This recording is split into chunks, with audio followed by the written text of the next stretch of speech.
فإن لم تفعلوا ولن تفعلوا فاتقوا النار التي وقودها الناس والحجارة أعدت للكافرين۔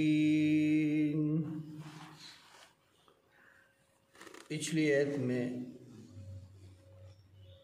رسالت اور نبوت اور توحید کے منکرین کو چیلنج کیا گیا کہ اگر تمہیں کوئی شک ہے اس کتاب کی اللہ سبحانہ وتعالیٰ کی طرف سے نازل ہونے یا نہ ہونے کے حوالے سے، تو پھر تم کوشش کر لو اور اس جیسی کوئی ایک صورت ہی بنا کے لے آؤ۔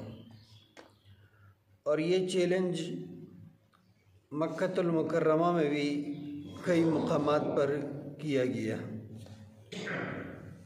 پہلا تو چیلنج مکہ میں یہ کیا گیا کہ اس جیسا قرآن بنا کے لے آؤ، پھر اور آسانی کر دی گئی، چلو اس جیسی 10 صورتیں بنا کے لے آؤ، پھر اور آسانی کر دی گئی اور کہا گیا کہ ایک صورت ہی لے آؤ بنا کر۔ اور پھر جب نبی کریم صلی اللہ علیہ وسلم مدینہ ہجرت فرما گئے تو مدنی 2 صورتوں میں بھی یہ چیلنج دیا گیا کہ جو مدینہ میں کافر تھے، چاہے مشرک ہو یا یہودی یا عیسائی، ان کو بھی چیلنج کی یاد دہانی کرا دی گئی کہ اگر تم بھی محنت کوشش کر سکتے ہو تو کر لو اس کے مقابلے کی۔ اب اللہ تعالیٰ ان کا عجز، ان کی عاجزی اور ان کی شکست کا ذکر فرما رہے ہیں۔ فَإِن لَّمْ تَفْعَلُوا، تو اگر نہ کر سکو تم، وَلَن تَفْعَلُوا، اور ہرگز نہیں کر سکو گے، فَاتَّقُوا النَّارَ، تو ڈر جاؤ آگ سے، الَّتِي، وہ آگ، وَقُودُهَا، جس کا ایندھن الناس، لوگ ہیں، والحجارت، اور پتھر ہیں، اعدت، وہ تیار کی گئی ہے، للکافرین، کافروں کے لیے۔ فَإِن لَّمْ تَفْعَلُوا، تو اگر تم نہ کر سکو،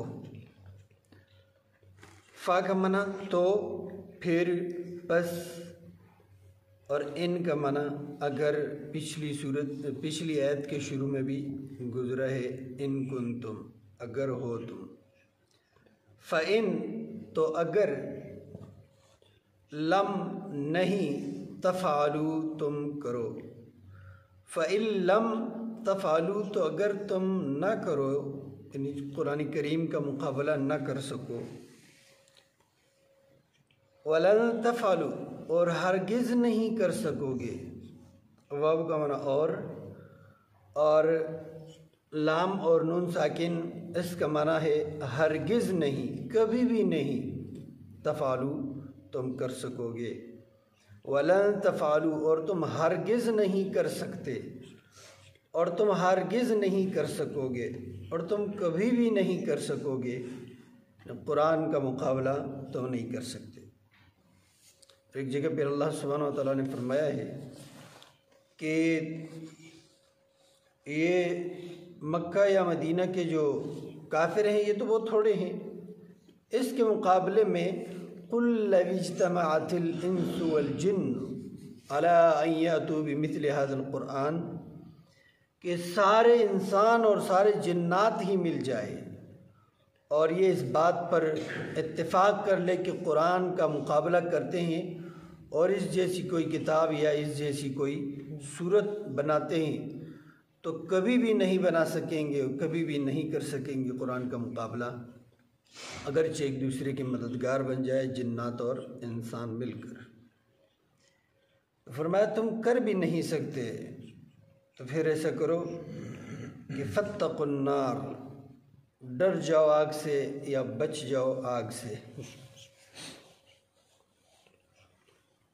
اچھا، قرآن کی عظمت اور پچھلی آیت کی وضاحت میں 2 واقعات ذکر ہوئے تھے کہ ایک تو بہت بڑا ادیب اور شاعر تھا اس نے کہہ دیا کہ وہ اس قرآن کا مقابلہ نہیں ہو سکتا۔ اور ایک صحابی نے سورۃ انا اعطیناک الکوثر سورۃ الکوثر تختی پر لکھ کر کعبے پر لٹکا دی تھی، تو جو سب سے بڑا شاعر تھا مکے کا، اس نے اس کے نیچے لکھ دیا کہ ان ھذا قول البشر، یہ کسی انسان کا کلام نہیں ہے۔ لیکن اس کے باوجود یہ تو وہ لوگ تھے کہ جو حقیقت کو سمجھتے تھے اور اس میدان کے سنجیدہ شاہ سوار تھے، عربی ادب اور عربی شاعری کے ماہر تھے اور جاننے والے تھے۔ لیکن کچھ لوگ ایسے بھی ہوتے ہیں کہ جواب بنتا ہو یا نہ بنتا ہو، بس انہوں نے اپنی محنت اپنی کوشش کرنی ہے۔ جیسے آج کل مسلمانوں میں بھی جو مختلف فرقے ہیں، تو کوئی حق سے تھوڑا دور ہے، کوئی حق سے اور دور ہے، کوئی حق سے بہت زیادہ دور ہے۔ ان کے سامنے جب قرآن کریم کی کوئی آیت رکھ دو کہ بھئی قرآن میں تو اللہ تعالیٰ نے یہ عقیدہ بیان فرمایا ہے، نبی کریم صلی اللہ علیہ وسلم کی حدیث تو یہ کہہ رہی ہے، لیکن آپ تو کچھ اور کر رہے ہیں، تو ان کے پاس جواب کوئی نہیں ہوتا، لیکن بنانے کی وہ کوشش کر لیتے ہیں اپنے دل کو تسلی دینے کے لیے کہ چلو جی ہمارے پاس جواب موجود ہے۔ تو اس طرح کچھ کافروں میں بھی ایسے تھے جنہوں نے اس قسم کے جوابات تیار کرنے کی کوشش کی، اور جوابات ایسے کہ بچے بھی سن کے اس پہ ہنسے۔ ایک نے صورت بنائی الفیل ملفیل وما ادراک ملفیل جسمہ الکبیر و خرطومہ الطویل، جس کا معنی یہ بنتا ہے کہ ہاتھی، اور ہاتھی کیا ہے، آپ کو کیا پتہ ہاتھی کیا ہے؟ یہ القاریہ تم القاریہ وما ادراک ما القاریہ، اس کا جواب جو ہے بنایا۔ القاریہ، اللہ تعالیٰ نے قیامت کا تذکرہ فرمایا کہ وہ دلوں پر دستک دینے والی، اور آپ کو کیا پتہ کہ دلوں پر دستک دینے والی کیا ہے؟ پھر فرمایا کہ وہ دن ہے کہ جس دن لوگ بکھرے پروانوں کی طرح اور پہاڑ روئی کے گالوں کی طرح ہو جائیں گے۔ تو وہ اس کا جواب لکھ رہے کہ ہاتھی، اور آپ کو کیا پتہ ہاتھی کیا ہے؟ تو بچے کو پتہ ہے ہاتھی کیا ہے۔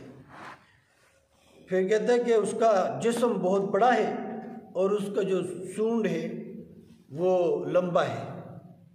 اب اس میں آخرت کے حوالے سے کیا سبق، انسانوں کے لیے کیا عبرت، اور کیا بچے جانتے ہیں ہاتھی کیا ہے۔ اور بہرحال ایک نے ایسے کچھ اشعار بنائے کہ وہ اس کا ترجمہ یا بیان بھی نہیں ہو سکتا۔ والنساء ذوات الفروج والسماء ذات البروج کے مقابلے میں والنساء ذوات الفروج، اور اس کے پیچھے جو نا ایک بکواس ہم اس کو کہہ سکتے ہیں آسان الفاظ میں، تو جو جملے اس نے استعمال کیے اس شاعر نے، اس کا ترجمہ اس مقدس جگہ پہ کیے نہیں جا سکتے، اتنا گند اس نے اس میں سمیٹا ہے۔ اور نبی کریم صلی اللہ علیہ وسلم کے زمانے میں ہی ایک شخص نے نبوت کا دعویٰ کر دیا تھا۔ اس کے پاس عامر ابن عاص رضی اللہ عنہ اس وقت مسلمان نہیں ہوئے تھے، کفر کی حالت میں تھے، وہ چلے گئے تو اس نے مسلمہ کذاب اس کا نام تھا، اس نے عامر ابن عاص سے پوچھا کہ آپ کے مکے میں جو اس نے نبوت کا دعویٰ کیا ہے اس پہ مزید کیا کلام اترا ہے؟ تو اس نے ذکر کیا کہ اس پہ ایک کلام اترا ہے اور اس میں کمال کی جو ہے وہ فصاحت اور بلاغت ہے۔ کیا ہے؟ تو اس نے سنا دیا کہ سورۃ العصر والعصر ان الانسان لفی خسر الا الذین آمنوا وعملوا الصالحات، یہ سورت۔ اور امام شافعی اس سورت کے بارے میں فرماتے ہیں کہ اگر اللہ تعالیٰ پورا قرآن نازل کرنے کے بجائے یہ ایک ہی 3 آیتوں کی سورت نازل فرما دیتا اور چھوٹی سی سورت 2 لائنوں کی، تو بس یہ انسانیت کے لیے کافی ہو جاتی۔ تو اس وقت عامر ابن عاص کافر ہے، وہ بھی اقرار کر رہا ہے کہ فصاحت و بلاغت کا ایک دریا مجزن ہے اس صورت میں، 2 لائنیں۔ تو اس نے کہا یار اس طرح کا کلام تو مجھ پہ بھی نازل ہوا ہے۔ اور پھر اس نے ذکر کیا کہ الوبر والوبر یا وبر، اے بھیڑوں اور اے بھیڑوں کے پالنے والوں، اور اس طرح الٹی سیدھی باتیں کر دی جس کا نہ کوئی سر پیر، نہ اس میں کوئی سبق، نہ کوئی عبرت۔ تو اس طرح جو نا الٹی سیدھی باتیں کر کے کچھ لوگوں نے اس کے مقابلے کی کوشش کرنا چاہیے، لیکن اس کے بہت قریب رہنے والوں نے بھی کہا کہ یہ قرآن کا مقابلہ نہیں ہے، بلکہ یہ تو خود تم اپنے آپ کا مذاق اڑا رہے ہو۔ اور اس لیے جو مسیلمہ کذاب تھا، اس کے قریبی ساتھی نے کہا کہ مجھے پتہ ہے کہ آپ جھوٹے ہیں، یہ جو آپ ہمیں سناتے ہیں نا کہ یہ وحی ہے، یہ میرے اوپر آیتیں اتری ہے، یہ جھوٹ ہے اور آپ جھوٹے انسان ہیں۔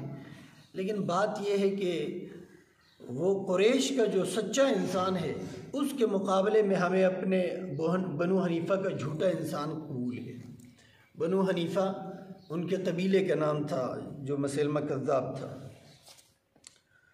اور ہمارے قریب دور میں ایک پاگل گزرا ہے جس کو غلام احمد قادیانی کہا جاتا ہے، اس نے بھی اس طرح الٹی سیدھی باتیں کی اور کہا کہ میرے اوپر بھی یہ وحی آتی ہے، اور جی میرے اوپر جو وحی لے کے آنے والا فرشتہ ہے اس کا نام ہے ٹیچی۔ بہرحال اللہ سبحانہ وتعالیٰ فرماتے ہیں کہ وَلَن تَفْعَلُوا، تم کبھی کر بھی نہیں سکو گے قرآن کا مقابلہ، فَاتَّقُوا، بچ جاؤ، ڈر جاؤ، النار، آگ سے، فَاتَّقُوا تقویٰ سے، جس کی وضاحت پہلے گزر چکی ہے، اپنے آپ کو بچانا، احتیاط کرنا۔ تو فَاتَّقُوا، بچ جاؤ، النار، آگ سے۔ تو آگ سے مراد ہے جہنم کی آگ ہے۔ تو جہنم کی آگ سے انسان کس طرح بچتا ہے؟ ایمان کے ذریعے اور نیک عمل کے ذریعے، جو اگلی آیت میں ذکر ہو رہا ہے۔ تو مقصد یہ ہے کہ ایمان قبول کرو اور نیک عمل اختیار کرو۔ فَاتَّقُوا، تو بچ جاؤ یا ڈر جاؤ، النار، آگ سے، جہنم کی آگ، التی، وہ آگ، وقودہا، جس کا ایندھن الناس، لوگ ہیں، والحجارہ، اور پتھر ہیں۔ یہ التی یہ مؤنث ہے الذی کی، الذی پیچھے گزر گیا ہے آیت نمبر 21 اور 22 میں، یا ایھا الناس اعبدوا ربکم الذی، الذی وہ ذات، تو التی اس کی مؤنث ہے، الذی وہ مرد مذکر کی طرف اشارہ ہوتا ہے، اور التی مؤنث کی طرف اشارہ ہوتا ہے۔ تو آگ عربی میں مؤنث ہے، اردو میں بھی مؤنث ہے، تو عربی میں بھی التی، وہ آگ، وقودہا، جس کا ایندھن، وقود وہ چیز جس پر آگ جلتی ہے۔